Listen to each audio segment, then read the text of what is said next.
Alexa! Saan ka pupunta? Alexa, huwag kang bastos! Bumalik ka rito! At nang gabi na yon ay nag-decide na akong umalis ng bahay namin nang muli niya na naman akong saktan. Dala ko ang cellphone at wallet ko na nasa bulsa ko at kaagad akong sumakay ng tricycle na nakaparada malapit lang sa amin. Dumiretso ako sa bahay ng pinsan at kumari kong si Kate. Kaya lang, wala naman siya doon sa bahay pero pinatuloy pa rin ako ng asawa niyang si Ryan, Papa Dudut.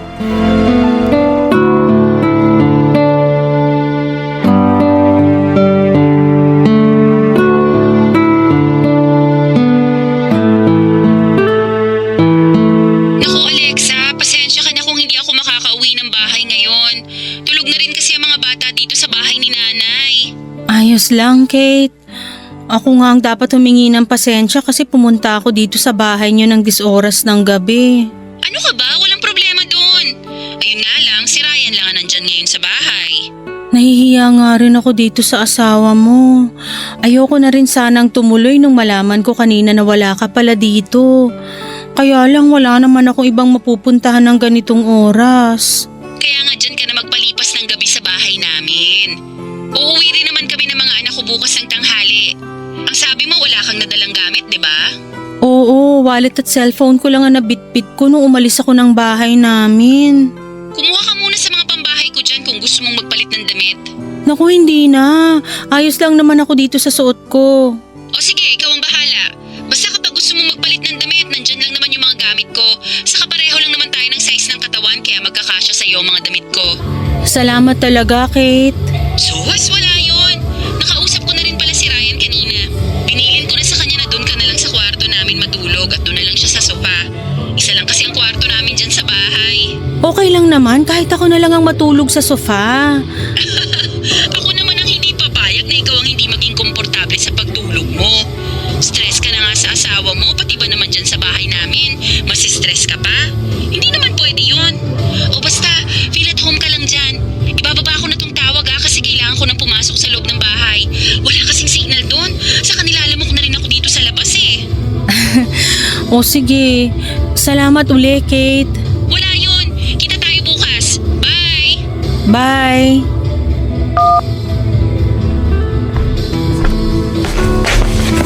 Alexa, kumain ka muna oh.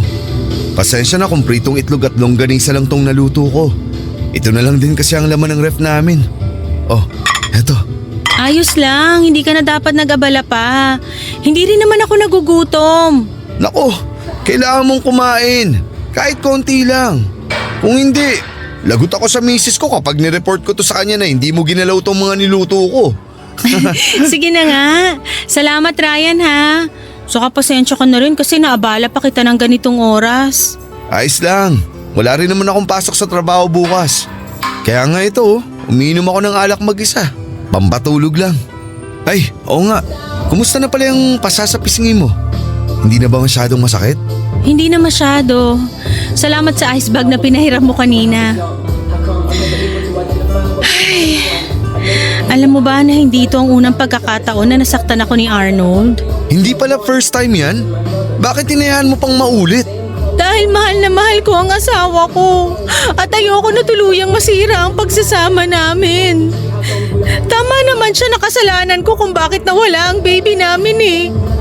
Kaya dapat kong intindihin ang galit na nararamdaman niya sa akin. Alexa, walang may gusto na mawala ang baby niyo. Kaya hindi mo yung kasalanan. Kasi hindi mo naman sinadya ang nangyari. Ay, ang mabuti pa. Eto.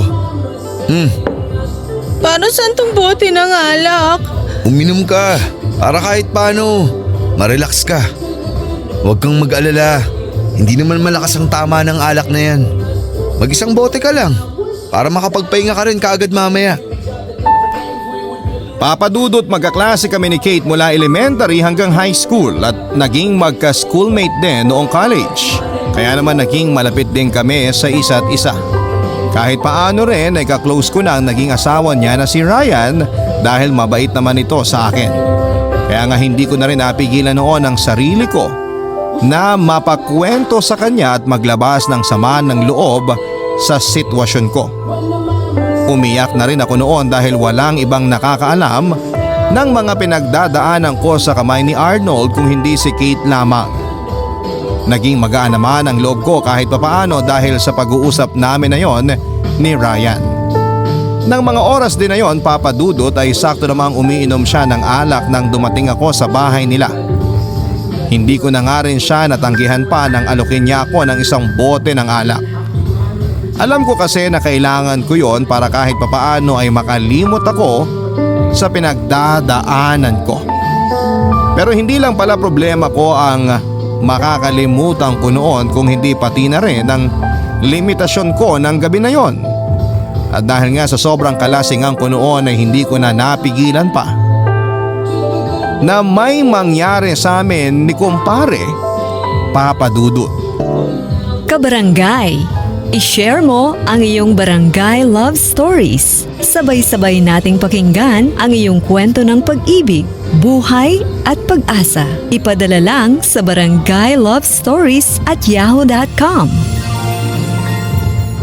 Papa Dudut, nang magising ako sa tabi ni Ryan na wala nang kahit na anong saplot sa katawan namin ay kagad akong bumangon at doon na rin siya nagising. Agad niyang kinuha ang mga damit niya at lumabas ng kwarto. Ako naman ay naiwan doon na mabilis ding nagbihis.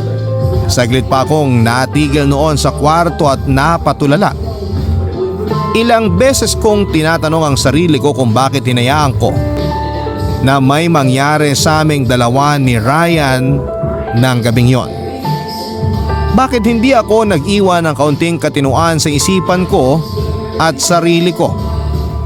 Napakalaking kasalanan ang nagawa ko sa asawa at sa kumpare kong si Kate. Naiyak na lamang tuloy ako noon dahil sa nangyari at nang mahimasmasan ako ay nag-decide na akong lumabas ng kwarto. Noon naman, Papa Dudut, ay naabutan ko si Ryan na naghahain ng almusal sa lamesa. Nung una ay tahimik lamang kaming pareho habang nagkakape hanggang sa siya na ang bumasag ng katahimikan na yon. Nagsorry siya dahil sa nangyari sa aming dalawa at sana raw ay maniwala ako na hindi niya intensyon na samantalahin ang pagkalasing ko. Naramdaman ko naman ang sincerity sa boses niya at alam ko na walang sapilitang nangyari ng gabing yon. Pareho naming ginusto yon, dala na rin ang spirito ng anak na nasa mga katawan namin ng oras na yon. Papa Dudut, sinabi ko kay Ryan na mas mabuti pang kalimutan na lang namin ang nangyari sa aming dalawa.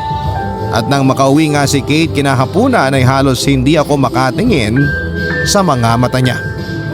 Sobra kasi akong nakukonsensya dahil sa malaking kasalanan na nagawa ko sa kanya. Pero pinilit ko pa rin ang sarili ko na umarte na parang walang kahit na anong nangyari. At halos hindi na rin kami magkibuan noon ng asawa niyang si Ryan, Papa Dudut.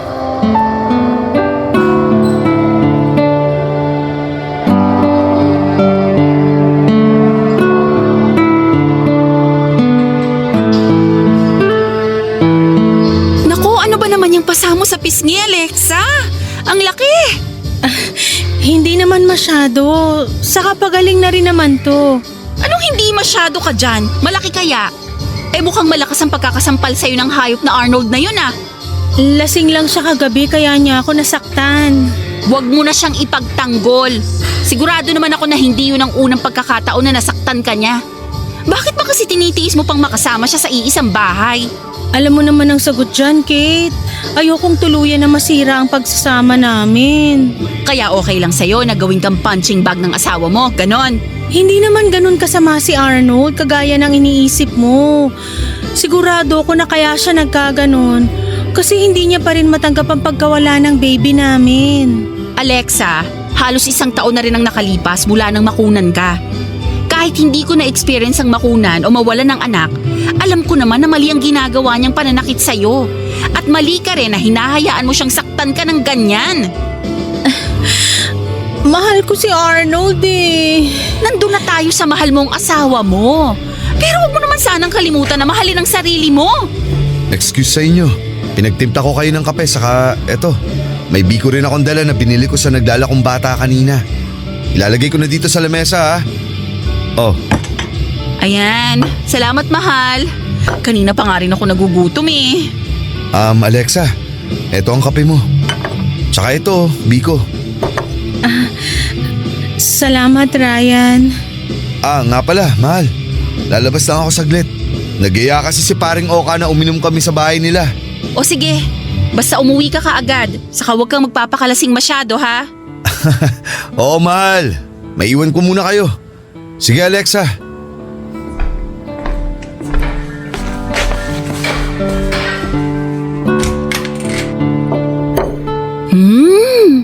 Ang sarap talagang magtimpla ng kape ng asawa ko. Mabalik tayo sa pinag-uusapan natin, Alexa. Ikaw ha, ayokong maririnig sa'yo na plano mo pang balikan yung gago mong asawa. Nandun na tayo sa nagluluksa pa rin siya sa pagkawala ng baby nyo. Pero hindi naman siya pwedeng habang buhay na ganon. At hindi rin pwede na sa tuwing magagalit at malulungkot siya, basta ka na lang niya sasaktan. Alam mo kung tutuusin, pwede mo nga siyang idemanda dahil sa ilang beses na pananakit niya sa'yo. Sakto kasi may kakilala akong abogado na pwedeng tumulong sa'yo. Ano, gusto mo ba tawagan ko na siya? Uy! Alexa! Aha? Ayos ka lang ba? Oo naman. Ayos lang ako. Bakit parang bigla ka na lang natulala dyan? Ano bang iniisip mo? Oh, wala. Ayos lang talaga ako. Sigurado ka? Oo. May gusto ka bang sabihin sa akin? Wala! Ang ibig ko sabihin, alam mo naman na yung nangyari sa amin ni Arnold. Kaya ano pa bang dapat kong ikwento sa'yo? Wala naman. Nagtaka lang ako kasi parang bigla ka na lang natulala dyan. Kanina naman maayos tayong nag-uusap. May naaalala lang ako kaya siguro parang bigla na lang akong natahimik. Ay naku, kung ano man yung iniisip mo, sana hindi yan tungkol sa plano mong balikan yung gago mong asawa. Pag nagkataon ako, makakalbo na talaga kita kahit ninang ka pa ng panganay ko.